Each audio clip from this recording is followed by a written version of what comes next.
Hello, രവിയാണ് കേശവശ്രീന്ന്. അങ്ങനെ ഞാനൊരു അടിപൊളി ഞങ്ങൾ ഷോപ്പ് ഷിഫ്റ്റ് ചെയ്യുന്ന കാര്യം പറഞ്ഞല്ലോ. അതിനകത്ത് ഇനി വരുന്ന ഇനോഗ്രേഷൻ ഡേ ഒക്ടോബറിലാണ് ഇനോഗ്രേഷൻ ഡേ വരുന്നത്.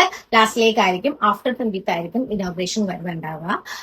ആ സമയത്തേക്കുള്ള ഒരു അലേർട്ടാണ്. നിങ്ങൾ ഇന്ന് മുതൽ ഞാൻ ഈ വീഡിയോ പോസ്റ്റ് ചെയ്യുന്ന തൊട്ടിട്ട് ഞങ്ങളുടെ ആ ഒരു ഇനോഗ്രേഷൻ ഡേ വരെ നിങ്ങൾക്ക് പോസ്റ്റ് ചെയ്യാം. ഞങ്ങളുടെ കയ്യിൽ നിന്ന് പർച്ചേസ് ചെയ്തിട്ടുള്ള സിറ്റുമുണ്ടോ സിറ്റ് സാരിയോ എന്താണ് കളർ സാരീസ് എന്താണെങ്കിലും ഞങ്ങളെ ഒന്ന് കൊളാബ് ചെയ്തിട്ട് നിങ്ങളുടെ ഇൻസ്റ്റാഗ്രാം പേജിൽ ഒന്ന് പോസ്റ്റ് ചെയ്യാം. നിങ്ങൾ റിവ്യൂ ചെയ്യുന്നുണ്ടായിരിക്കും, റിവ്യൂ ചെയ്ത് അത് ആക്സെപ്റ്റ് ചെയ്യുന്നുണ്ടായിരിക്കും. അതിന്റെ ലൈക്സോ നിങ്ങളെ ഷെയറിങ്ങോ അതിന്റെയൊക്കെ ബേസ് ചെയ്തിട്ട് നമ്മൾ അതിന്ന് ഒരു 3 വിന്നേഴ്സിനെ സെലക്ട് ചെയ്യുന്നുണ്ടായിരിക്കും നമ്മുടെ ഇനോഗ്രേഷൻ ഡേയിൽ.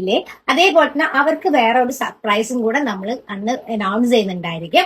ഓക്കെ, അത് ഞങ്ങൾ അന്നേ അനൗൺസ് ചെയ്യുന്നുണ്ടായിരിക്കുള്ളൂ. അപ്പൊ ഞങ്ങളുടെ വീഡിയോസ് കാണാം.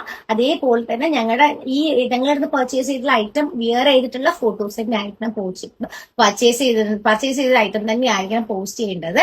അതേപോലെ തന്നെ ആ സമയത്ത് ഓണ സമയത്ത് എല്ലാവരും ബിസി ആയിരിക്കും. അങ്ങനെ എടുക്കാൻ പറ്റാത്ത ആൾക്കാർ നിങ്ങൾ പുതുതായിട്ട് ഫോട്ടോ എടുത്തിട്ട് നല്ല ഫോട്ടോ ആയാൽ മാത്രം മതി. അല്ലാതെ ഞങ്ങൾ കുറേ നിങ്ങൾ ഇന്ന ആൾക്കാരെ വെച്ച് എടുക്കണം അങ്ങനെ എടുക്കണം എന്നുള്ളതൊന്നുമില്ല. നല്ലൊരു ട്രഡീഷണൽ ഐറ്റം ആണെങ്കിൽ ഏറ്റവും ബെസ്റ്റ്.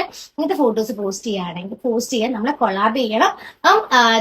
നിങ്ങൾക്ക് വരുന്ന ലൈക്സിന്റെയും ഷെയർസിന്റെയും കമന്റ്സിന്റെയും ബേസിലായിരിക്കും നമ്മൾ വിന്നേഴ്സിനെ സെലക്ട് ചെയ്യുക എന്നുള്ളതെന്ന് മാത്രമേ ഉള്ളൂ നമ്മുടെ മെയിൻ ക്രൈറ്റീരിയ. അപ്പൊ അത് അനൗൺസ് ചെയ്യുന്നത് നമ്മുടെ നെക്സ്റ്റ് നമ്മൾ ഷിഫ്റ്റ് ചെയ്യുന്ന ഷോപ്പിന്റെ ഇനോഗ്രേഷൻ ഡേ ആയിരിക്കും. അപ്പൊ അതൊക്കെ കൂടെ നോക്കുക. നിങ്ങൾ ഒക്ടോബർ ലാസ്റ്റിലേക്ക് ആഫ്റ്റർ 20th ആയിരിക്കും നമ്മുടെ ഇനോഗ്രേഷൻ വരുന്നത്. അപ്പൊ നിങ്ങൾ ഇന്ന് മുതൽ പോസ്റ്റ് ചെയ്യാൻ തുടങ്ങുക. നിങ്ങൾ ഫ്രണ്ട്സ് റിലേറ്റീവ്സിനൊക്കെ നിങ്ങളുടെ പോസ്റ്റ് ഷെയർ ചെയ്ത് കൊടുക്കുക. നമ്മുടെ പേജ് ഫോളോ ചെയ്യാൻ പറയുക. അപ്പൊ മറക്കണ്ട, 3 പേരെയായിരിക്കും നമ്മൾ സെലക്ട് ചെയ്ത് അവർക്ക് പ്രൈസസ് ഉണ്ടായിരിക്കും.